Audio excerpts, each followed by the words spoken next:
Assalamualaikum warahmatullahi wabarakatuh. Selamat malam, salam sejahtera untuk semuanya.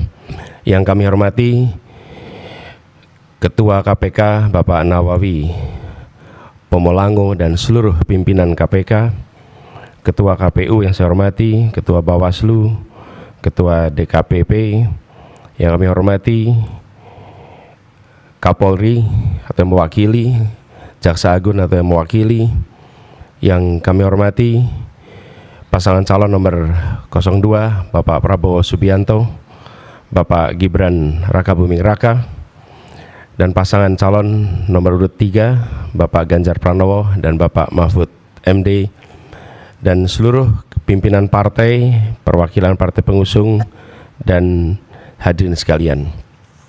Izinkan kami merespon apa yang tadi disampaikan oleh KPK.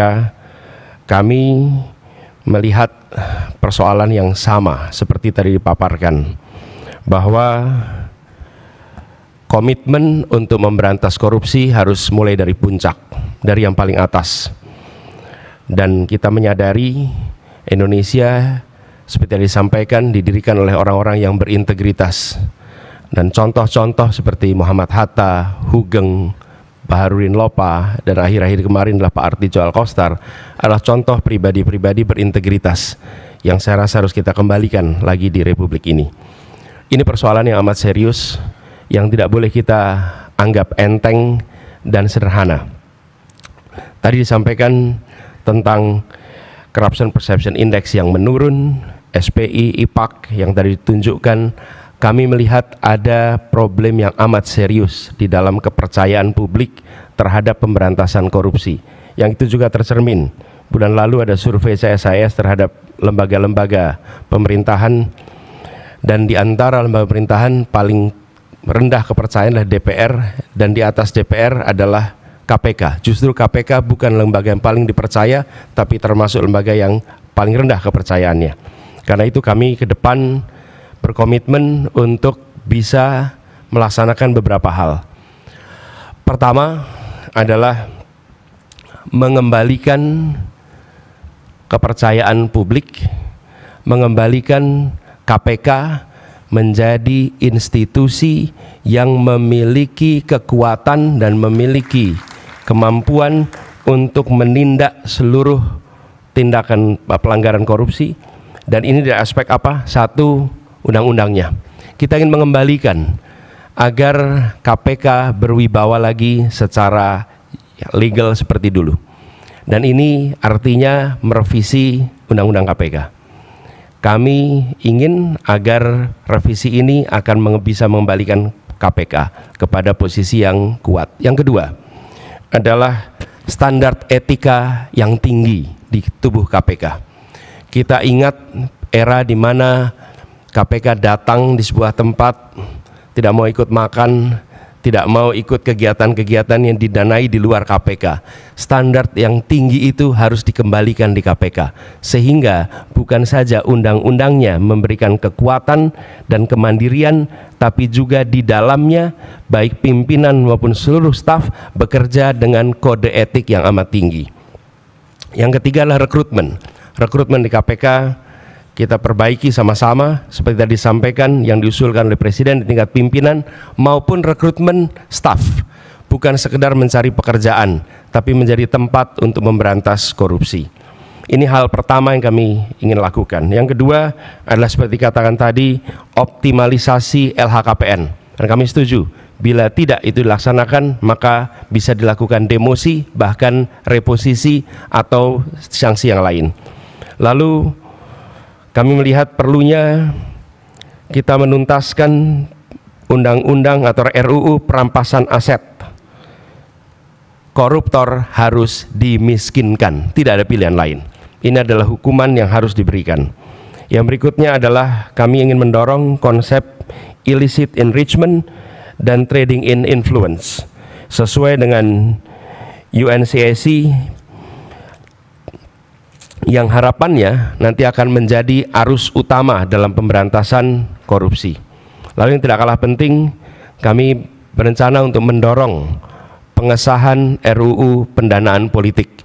Karena salah satu problem utama adalah justru karena proses politik pelibatan, baik itu kegiatan partai politik, kegiatan kampanye yang tidak memberikan ruang yang cukup untuk pendanaan dari negara dan publik, menjadi salah satu sumber korupsi yang terjadi di Republik ini.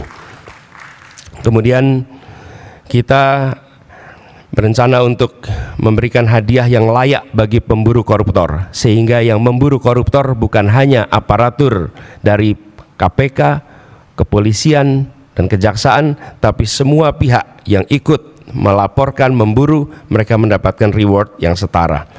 Ini adalah komitmen kami terkait dengan pemberantasan korupsinya. Yang berikutnya adalah terkait dengan sektor-sektor utamanya.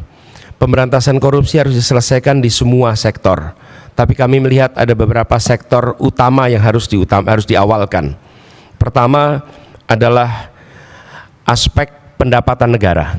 Kami melihat penting sekali adalah aspek ini dilakukan tindakan yang serius, pajak, cukai, PNBP. Kemudian sektor sumber daya alam khususnya dan sumber daya laut. Yang ketiga adalah sektor pangan. Karena korupsi di sektor ini berdampak amat besar kepada kesejahteraan seluruh rakyat Indonesia. Yang berikutnya adalah yang ketiga, sektor layanan dasar, pendidikan, kesehatan, infrastruktur. Ini memiliki efek yang amat besar pada kualitas pendidikan, kualitas pelayanan kesehatan, bahkan kualitas perekonomian, karena infrastruktur yang terganggu oleh praktek-praktek korupsi. Berikutnya adalah bisnis ilegal, judi, narkoba, dan lain-lain. Inilah sektor-sektor utama yang dalam hemat kami perlu menjadi perhatian di dalam pemberantasan korupsi. Jadi Bapak Ibu sekalian yang kami hormati, kami berkomitmen bukan sekedar karena saat ini dalam tanggung jawab untuk menjadi calon presiden, calon wakil presiden, dan dimintai komitmennya di KPK. Perlu kami sampaikan bahwa komitmen kami untuk memerangi korupsi sudah dimulai sejak zaman dulu. Zaman mahasiswa aktif untuk memerangi praktek-praktek korupsi di era KKN merajalela. Ketika kami bertugas sebagai akademisi, rektor, maka kami menetapkan mata kuliah anti korupsi sebagai mata kuliah wajib yang harus diambil oleh setiap mahasiswa, dan waktu itu bekerja sama dengan KPK. Barangkali menjadi satu-satunya universitas di Indonesia, bahkan mungkin di dunia, yang menjadikan mata kuliah anti korupsi sebagai mata kuliah wajib.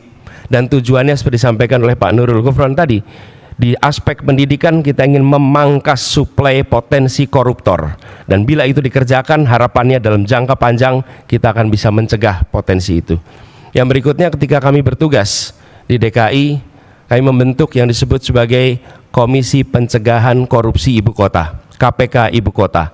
Ini dikerjakan untuk kita mencegah praktek korupsi yang ada di dalam institusi Pemprov DKI Jakarta. Jadi Bapak Ibu sekalian kami hormati, soal ini adalah soal serius, bukan soal untuk main-main, bukan soal untuk guyonan. Ini adalah persoalan korupsi yang amat mendasar harus dibereskan.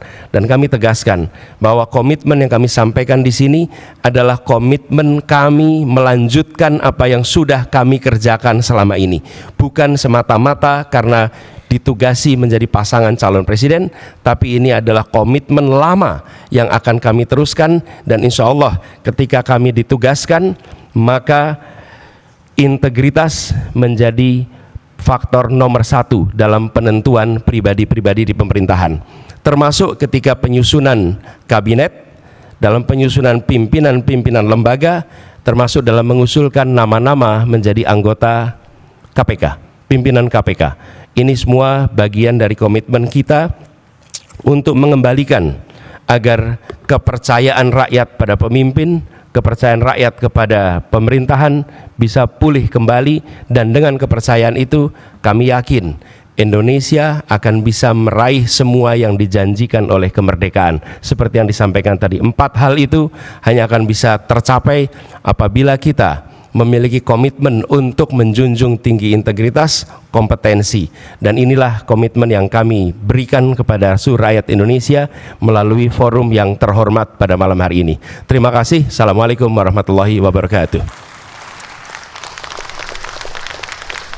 Terima kasih Bapak Anies Baswedan dan Bapak Muhaimin Iskandar yang telah menyampaikan respon dan komitmen anti korupsi.